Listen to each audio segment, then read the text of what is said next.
যে বিষয়গুলোর সাথে কোনোদিন কোনো বাহাস করে কোনোভাবে কোনো মাঠে ময়দানে প্রকাশ্যে গোপনে কোনোদিন আপোষ হবে না, সে বিষয়গুলো বলছি। একটা হলো, আপনি আল্লাহকে বলেছেন সাকার, আমরা মনে করি নিরাকার।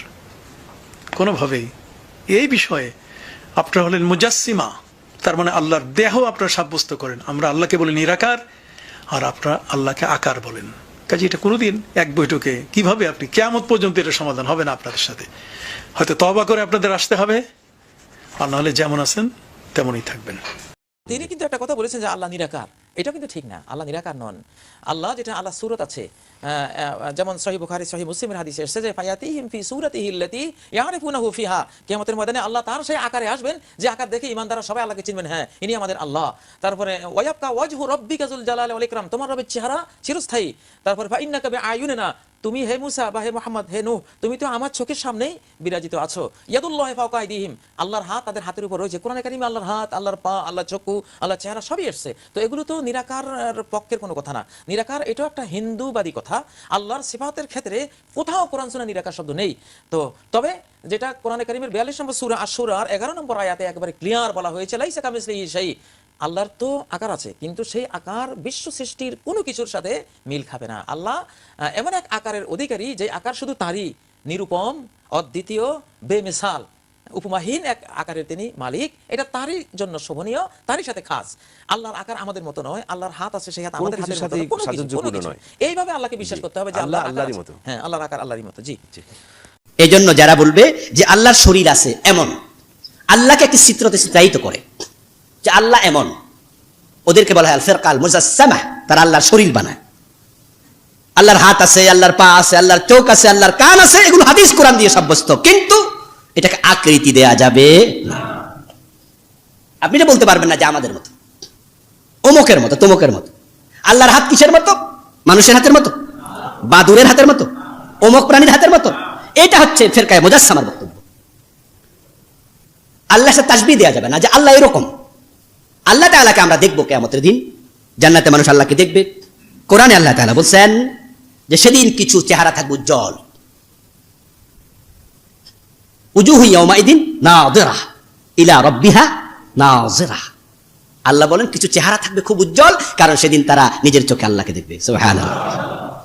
আল্লাহ রাসূল বলেন ইন্নাকুম সাতারাউনা রাব্বাকুম কামা তারাউনাল কামারা লাইলাতাল বদর ওয়ালা তাদাহুনা ওয়ালা তাদাম্মুনা, যে তোমরা নিশ্চয় তোমাদের প্রভুকে জান্নাতে দেখতে পাবে যেমনই ভাবে তোমরা আকাশের চাঁদকে দেখো।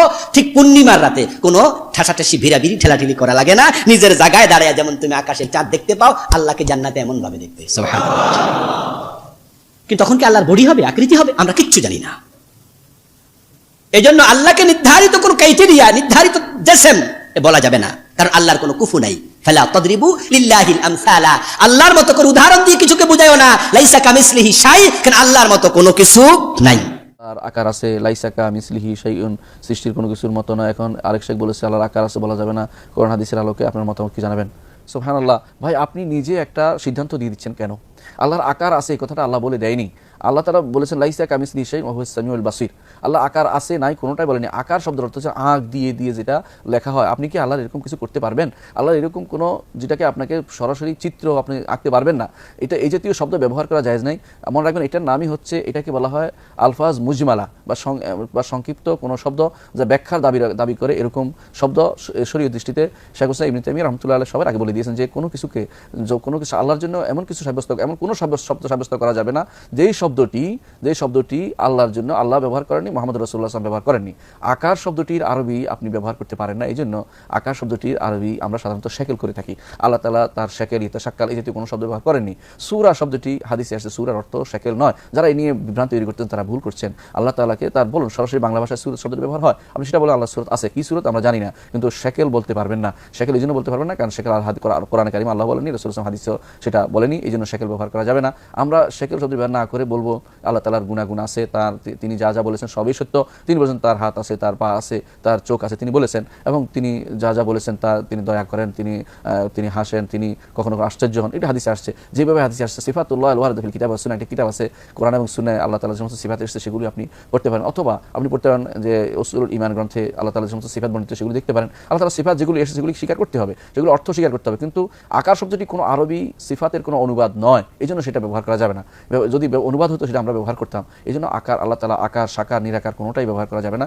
আল্লাহ তাআলার তার জন্য যা ব্যবহার করেন তাই ব্যবহার করতে হবে। শেখ যা বলেছেন তা সত্য বলেছেন, আমি জানি না কোন শেখ বলেছেন, যদি সত্য তিনি সত্য কথাটি বলেছেন যে আল্লাহর জন্য কখনো তিনি সাকার বলে মানুষের সাথে মিলিয়ে দিবেন না, আর তিনি আকার বলে নাই, নিরাকার বলে নাস্তি নিরাকার কোনোটাই বলবেন না। আমরা বলবো যে আল্লাহ তাআলা তিনি তার যেমন অস্তিত্ব আছে তিনি বলেছেন, এবং তার নফস তিনি সত্তা আছে, তেমনিভাবে তার গুণাগুণও আছে। সেই গুণাগুণগুলি কোরআন এবং সুন্নাহ বেসড। কোরআন এবং সুন্নাহ যে সমস্ত গুণাগুণ সেগুলি স্বীকার করতে হবে। এর বাইরে নিজের বানিয়ে নিজে কোনো শব্দ বানিয়ে আল্লাহর জন্য যেমন নাম হিসেবে ব্যবহার করতে পারি না, তেমনিভাবে আল্লাহর জন্য কোনো সিফাত হিসেবে কোনো কিছু বানিয়ে ব্যবহার করতে পারবো না। এই জন্য দুটি জিনিস থেকে আমাদের দূরে থাকতে হবে। মনে রাখবেন যে আপনার মনের ভিতরে একটা জিনিস আছে বলেই সেটা শুদ্ধ হতে হবে এরকম নয়, বরং মনে রাখবেন কোরআন এবং সুন্নাহর কাছে নিজেকে সমর্পণ করতে হবে। কোরআন এবং সুন্নাহতে যেহেতু শব্দটি ব্যবহৃত হয়নি, সেটা কোনো আরবি শব্দের অনুবাদও নয়, সেজন্য তা থেকে দূরে থাকতে হবে। আমার মনে হয় বিষয়টি আপনার কাছে স্পষ্ট।